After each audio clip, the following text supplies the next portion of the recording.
Y yo creo que este vídeo es perfecto para dar paso a la mesa de diálogo adolescentes, autólisis y suicidio que va a conducir Daniel Jesús López Vega, que es el psicólogo de la Delegación Territorial de Salud y Familias de Cádiz y especialmente es presidente de la asociación Papageno. Sí, cuando quieras, Daniel. Perfecto, Ángel. ¿Se me oye bien, no? Sí. Pues nada, yo voy a intentar ser muy breve en la presentación de los compañeros por el tema de que es un tema que me parece muy interesante, además de amplio, y no quiero ocuparlo tampoco con la presentación que ellos también tendrán oportunidad de ampliar, ¿no? Cuando tengan su ponencia. En esta mesa participaremos, además con mi ponencia, Alfonso García Calero, que es psicólogo clínico y trabaja actualmente en la Unidad de Salud Mental Infanto-Juvenil del Hospital de Jerez, que pertenece al Servicio Andaluz de Salud. Y él nos comentará su experiencia en primera línea, que me parece que es muy interesante. Alfonso, además de ser psicólogo clínico, hace también investigaciones que si buscáis a través de internet encontraréis algunas que a mí me han parecido especialmente interesantes y que abordan determinados problemas que tienen ahora mismo los adolescentes. Y posteriormente también participará Luis Fernando López Martínez, que además de ser psicólogo general sanitario, es codirector y creador del proyecto INNI del programa de doctorado de Psicología de la Salud de la Universidad Nacional a distancia, además de investigador y también tiene publicado un par de libros. Como he dicho, pretendo ser breve en la presentación y espero que, que tengáis la oportunidad de conocerlo más a fondo a través de su intervención, ¿vale? Cada uno vamos a tener unos 20 minutitos. Yo voy a intentar no excederme y esperamos que os interese bastante el tema, que es el de adolescencia, conducta suicida y autólisis. Un segundo que comparto pantalla.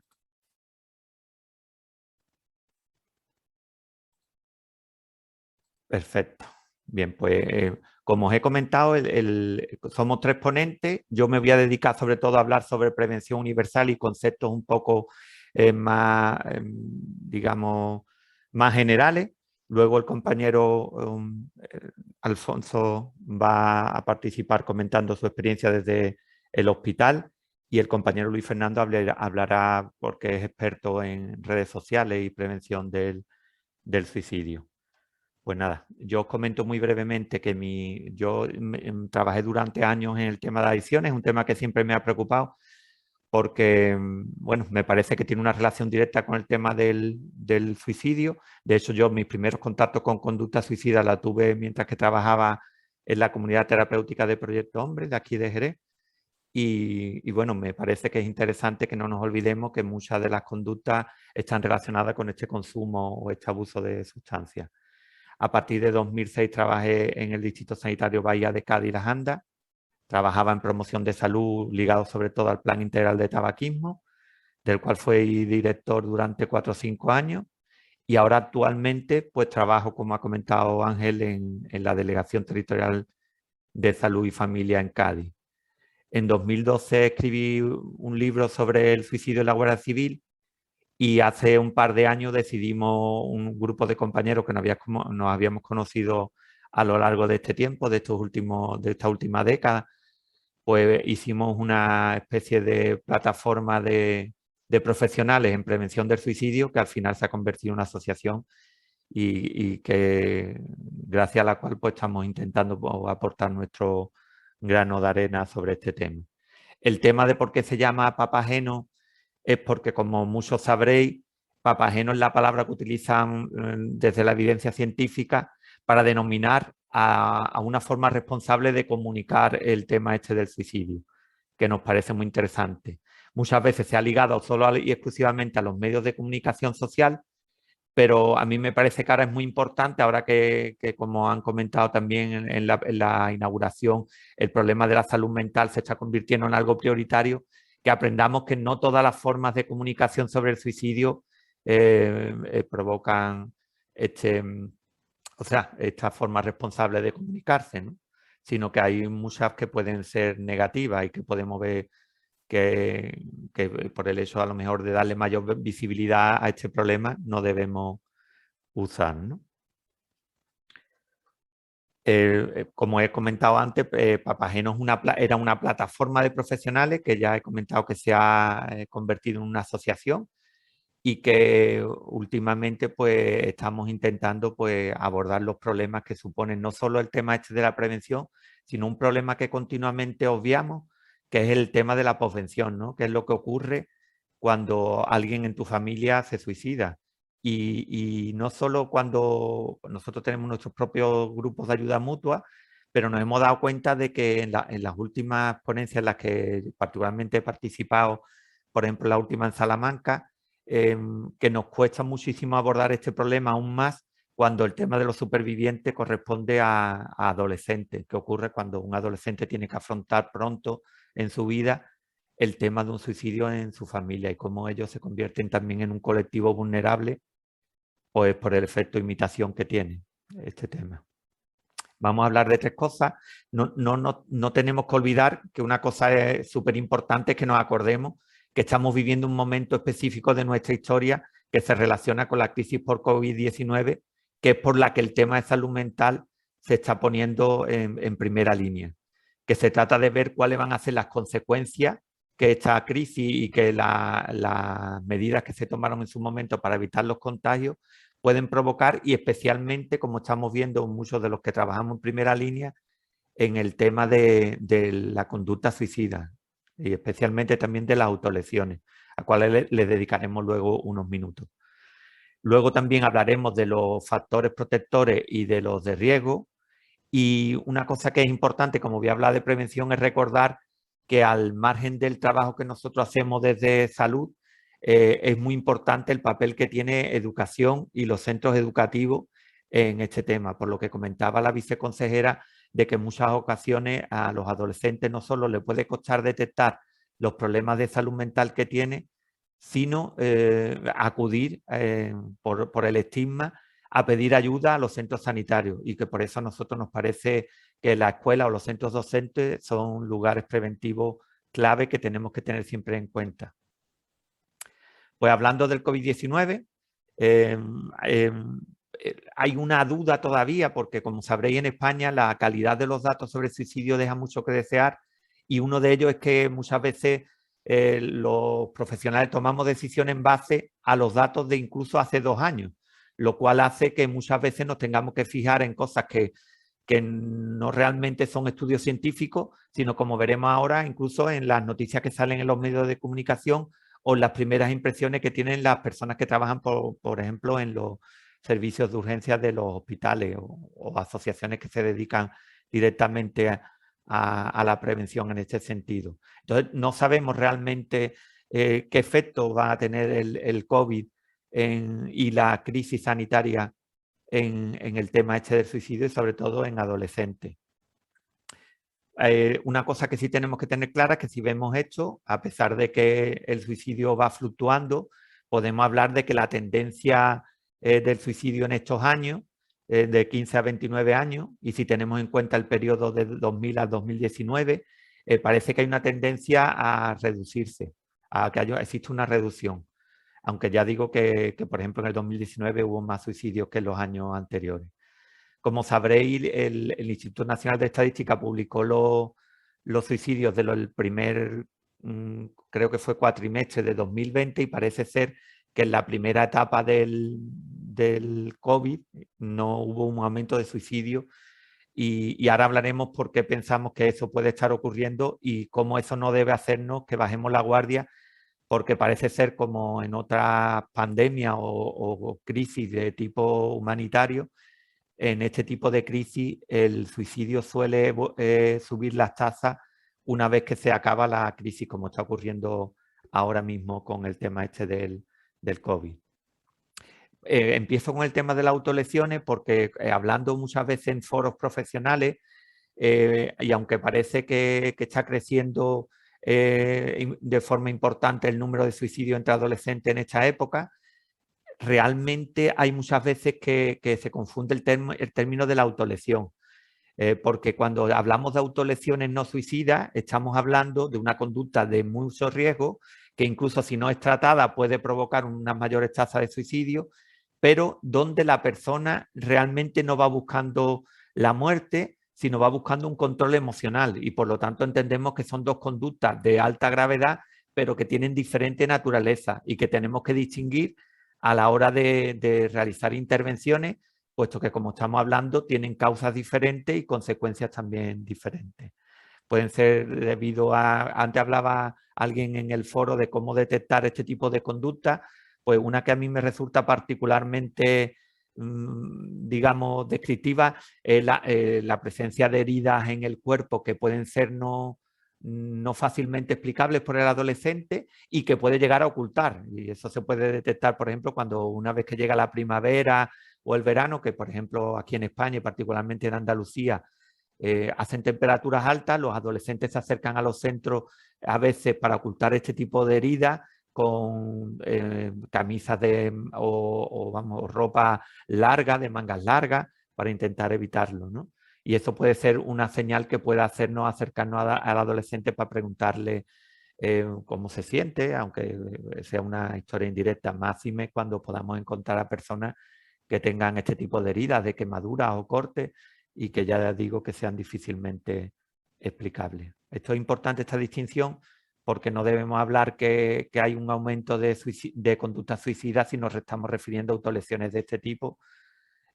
para hacer un abordaje adecuado de la situación. Bueno, ¿qué sabemos? Pues como estamos hablando, como todavía no tenemos estadísticas fehacientes de qué está ocurriendo, sí es cierto que, por ejemplo, en países como Japón dicen que ofrecen las estadísticas incluso a nivel mensual, y que parece ser que la tendencia en otros países también puede estar siendo de esta forma. Sin embargo, en España y en otros países tiene poca calidad, no solo por el periodo en el que se nos ofrece, sino porque muchas veces no se habla de la causa y se explicitan solo dos o tres, digamos, variables relacionadas, que puede ser la edad, el género, pero ni siquiera sabemos un número aproximado de intentos suicidas, ¿no? Pues esta fundación, ANAR, ofreció sus datos del año 2020 y ellos sí registraron un aumento enorme en la atención que ellos realizaban. Explico esto porque no deja de ser un sesgo, ¿no? En el sentido de que no habla si esto está siendo relativo, o sea, si no hay estudios científicos que confirmen esta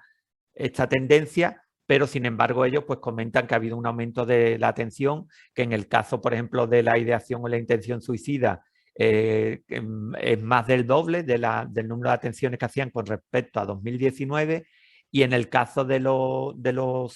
las autolesiones, no, aquí vienen las autolesiones, casi que los triplica, con lo cual pues nos habla de que puede haber una tendencia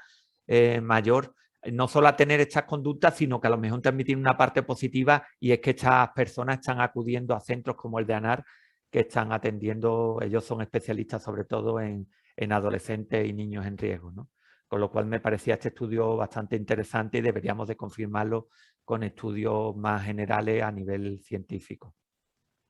Cuando se habla de revisiones sistemáticas, por ejemplo, esta que publicaron en The Lancet, estas tendencias no se confirman durante los primeros meses de la pandemia, y esto puede ser tranquilizador, pero ya volvemos a repetir que en este tipo de situaciones el número de suicidio y de conducta suicida suele evolucionar lentamente y suelen estar también provocados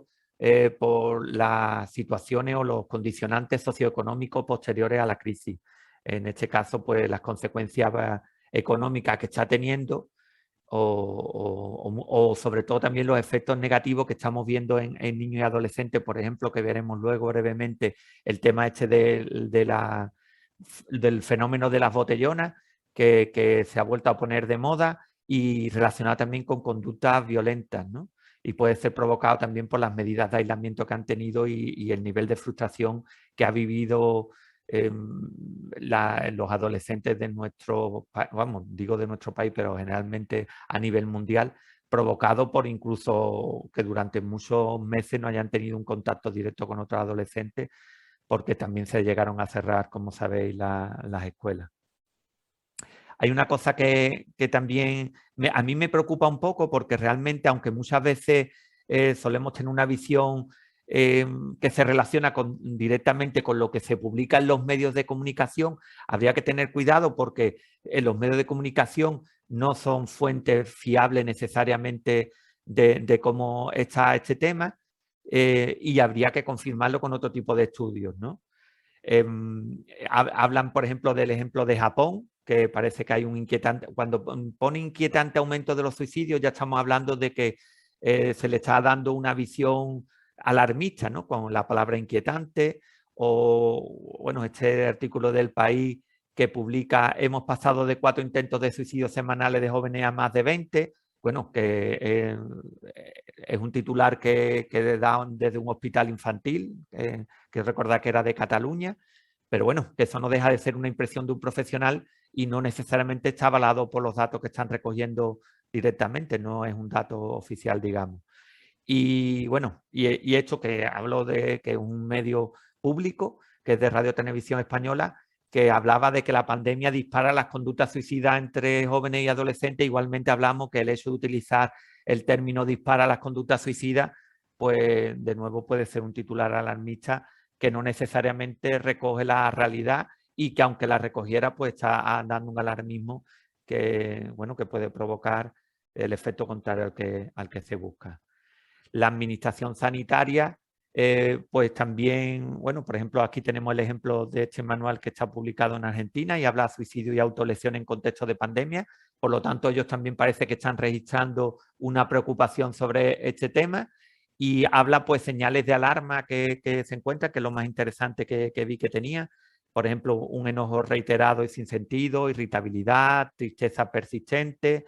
falta de concentración, dificultad en el sueño o la alimentación, aislamiento, desconexión del grupo de pares, sensación de soledad e ideas y pensamientos extraños. Yo hay dos cosas que veo que son comunes a todos los casos de adolescentes, incluso de adultos, que hemos atendido también desde nuestra asociación o que yo he atendido por mi trabajo, que tienen que ver primero con la desesperanza, con el término este de la tríada cognitiva que denominaba Beck, y es decir, una opinión negativa sobre uno mismo, sobre los demás, y también una opinión negativa sobre el futuro, que es lo que hace realmente que la persona decida buscar el camino fácil. Bueno, fácil no es, evidentemente, es un término que no debería de haber utilizado. Una de las salidas, y es simplemente porque se convierte en una escapatoria cuando la persona piensa que no existe una solución a sus problemas. Cuando a lo mejor desde el punto de vista externo, si no entramos en la visión de túnel, podríamos encontrar unas soluciones que fueran muchísimo más adaptativas para estas personas. Bueno, y las organizaciones internacionales pues también, ¿no? Es preocupante el aumento de comportamiento suicida entre niñas, niños y adolescentes durante el 2020. Esto es de la Organización Panamericana de la Salud. Y hablaba del caso también del país de México, donde parece que hay un registro mayor de este tipo de casos. Bueno, y tendríamos que ir también viendo qué podíamos hacer para que esto no llegara a ocurrir. Y si está ocurriendo realmente, pues poder mitigar los efectos negativos de la pandemia. ¿Cuáles son los factores protectores y de riesgo? Pues mira, una de las cosas que más, incluso en adultos, estaba haciendo yo un día una búsqueda de evidencia sobre este término, y una cosa que se hablaba era el término de la distancia social, que se refiere no ya al hecho de haber cerrado escuelas o haber estado incluso confinado en España durante algunos meses. Y bueno, el que no hayamos podido, bueno, sobre todo también los efectos que ha tenido sobre un aspecto tan importante para los adolescentes como es su tiempo libre. Y sobre todo el contacto con iguales, que cobra una especial importancia durante adolescentes. Además de, bueno, de las conductas que ha supuesto, que es un mayor uso que eso ya luego hablará Luis Fernando, nuestro compañero, de cómo afecta también al uso de las redes sociales y de los efectos negativos que eso ha podido tener también en estas edades. Pues ha convertido en... Bueno, también están los efectos económicos, como viene aquí, ¿no? Un impacto socioeconómico. Esto lo quería también destacar porque decimos, bueno, es la primera vez que vivimos esto en nuestro... Pues probablemente nosotros sí, pero no en nuestro país ni el mundo, porque en 1918 todos sabéis que que hubo una pandemia que tuvo algunas características parecidas y ya parecía que la distancia social había provocado posteriormente efectos negativos en la población, ¿no? Aquí os ofrezco un artículo que el que quiera puede extender, pero para que sepamos que ya es previsible que podamos enfrentarnos a una crisis y que debamos ser proactivos en su solución para intentar incluso evitar que los efectos vayan a mayores. Una cosa que me resultó curiosa, bueno, además de la guía esta de UNICEF para lo del cómo comunicar noticias sobre conducta suicida en adolescentes, en infancia y adolescentes para periodistas, y hablaba de una cosa que a mí me parece muy interesante, que es para entender por qué el suicidio puede ser también, tener mayores tasas en estas edades, y es que generalmente los adolescentes y una persona que desea morir, no, perdón, que tiene una conducta suicida no necesariamente está buscando morir, sino simplemente intentar de sufrir. Y que en determinados grupos de edades, entre 8 y 11 años, dice en esta guía, e incluso en edades posteriores, ellos pueden pensar que su conducta no sea irreversible. Pueden llegar a pensar que si lo hacen, las personas que le están haciendo sufrir, en algunos casos, como puede ser en el del bullying o incluso sus propias familias, se pueden arrepentir y que ellos todavía tienen una manera de volver, ¿no? No se dan cuenta de que la muerte es irreversible. Antes comentaba Blanca, de la Escuela Andaluza, el tema de que, perdón, no, ha sido en uno de los vídeos, creo recordar, que no tenía la idea de muerte, ¿no? De que eso se tiene a edades más adultas, porque hay muchas personas que piensan que en la adolescencia, creo que es algo común, que es la idea de inmortalidad, de que los adolescentes piensan que viven la idea de la muerte de otra forma, ¿no? Estas son las causas. Entre las causas que detectan en este estudio, te dicen que es un trastorno afectivo, que es el tema que nos reúne hoy y que también nos ha hablado los vídeos del compañero, de José Ramón, de la Fundación ANAED. Pero también hay que entender que los intentos suicidas son uno de los mayores indicadores que hablan del suicidio, de un posible suicidio posterior, y después también hay varias variables de tipo como el abandono escolar o el acoso escolar también, víctima de bullying, o incluso el acoso que tiene que ver con pertenecer a colectivos como el LGTBI, ¿no? Ya voy a ir terminando, cosas que a mí me parecen muy importantes y que se ha hablado también en el último vídeo que daba entrada a esta ponencia, que es el tema de la frustración, que ellos hablaban de la historia de cómo debemos enfrentarnos al fracaso y que debemos ser persistentes para tener éxito en la vida. Resulta que nuestra sociedad no está enseñando de forma adecuada a los jóvenes a enfrentarse a esta frustración, porque muchas veces le estamos facilitando la vida de una forma que no deja de ser sobreprotectora, y yo siempre he considerado que la sobreprotección es una forma de maltrato. Las conductas de riesgo, como puede ser lo que hablábamos antes de los botellones, del consumo de alcohol, los videojuegos, el juego patológico. Nuestra sociedad está favoreciendo este tipo de conducta y a veces no protege de forma adecuada a los colectivos como los adolescentes. Y bueno, simplemente deciros y reforzar en el tema este de la... esto no lo voy a ver. Bueno, actividades que hemos hecho a lo largo de estos años desde Papageno. Un hackathon que hicimos hace un par de años para el tema de que se crearan programas de prevención del suicidio entre adolescentes,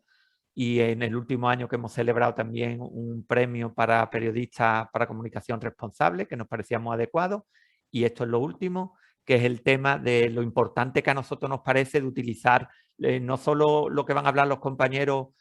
ahora del tema de la importancia del sector de salud, sino formar a nuestros docentes para que aprendan a detectar precozmente y puedan realizar derivaciones eficaces cuando sean necesarias, porque en muchos casos se puede solucionar incluso simplemente escuchando a las personas de forma adecuada, de forma empática, con escuelas de madres y padres enfocadas a que los padres aprendan a detectar este tipo de conductas. Y bueno, por último también hablar del programa Forma Joven, que a mí me parece esencial. Es un programa que se realiza desde las consejerías de educación y desde salud y familia para hacer varios temas de salud, de promoción de salud desde la escuela, y también me parece esencial que también mire la prevención de conductas suicidas. Y con esto pues damos paso, espero no haberme, voy a salirme de la pantalla y bueno,